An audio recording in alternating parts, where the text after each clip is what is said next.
Welcome to Chef Timmy's kitchen. What are we making tonight, Chef Timmy? Pizzas. What do we have here? Honestly, don't remember.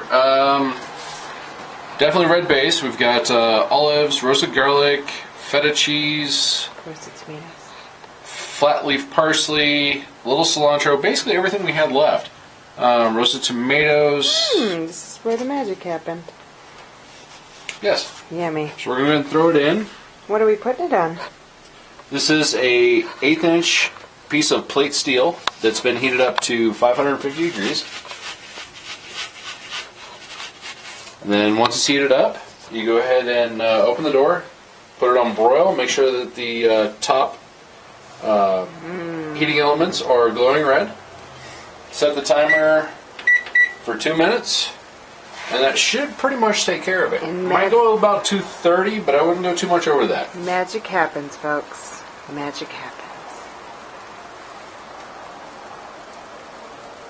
See, what happens is you love the fire roasted pizzas of Italy and that sort of thing, the clay ovens. The thing is, the clay ovens are around 800 degrees.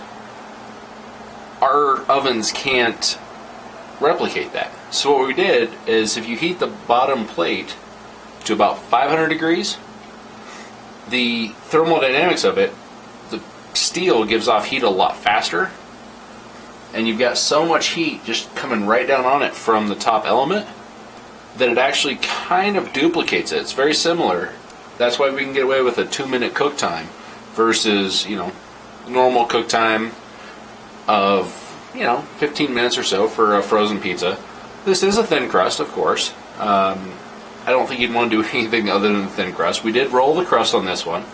It worked out so well on the last pizza. We're going to try it again and just make sure it's working well. You can start to see it's already starting to brown on the top. You can hear it sizzling.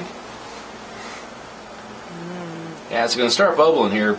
Not too long, actually. You'll start seeing it bubble. I think we're going to have to go about 2.5 on this one. You'll start to see it. So you have about 30 seconds in the 2 minutes. Yeah. I think it's going to take a little bit longer than that, but it's not too much. They cook extremely quick this way. It's really close to the Italian style. They throw it in, they kick it around a couple times, turn it around so it doesn't burn on one side. It's going to be really close. Yeah, so you can start to see the brown on the crust there. Starting to pick up a little bit. It's been 2 minutes. Right now. How we looking, Chef Timmy? Yeah, we're going to play with it for a second here. We got feta on there. We don't have any mozzarella, so there's not going to be too much browning of the cheese. What we're really going to pay attention to is the bottom of the crust. You just hold it for just a second. I'm just going to move the pizza No, I'm going to. over there. Yeah, see, it's just starting to brown good. So we got a minute or so. Well, Perfection. not even a minute. It's been 2.5. Just a little bit longer, we'll be good. One thing about a recipe, my father taught me this. Recipe's only a guideline. Anything you're doing, it's only a guideline. It's only something to point you in the right direction. You have to change it.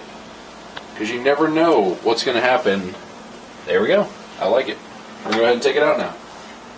You never know what's going to happen with anything. I mean, altitude. We're at mile high right now. Your pizza may change,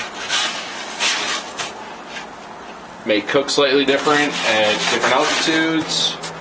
Breads are going to be a little different. Look at that brilliantness. Beautiful. And that's our last pizza for the night, actually. We got 4 pizzas out of a Jiffy box, actually.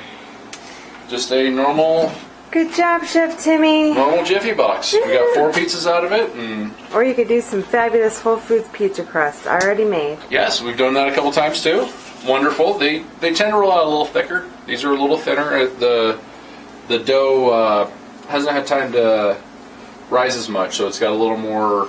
This has a little less gluten than the Whole Foods. It's wonderful. Both of them are great. All right. Good night, everyone. We're going to enjoy some pizza.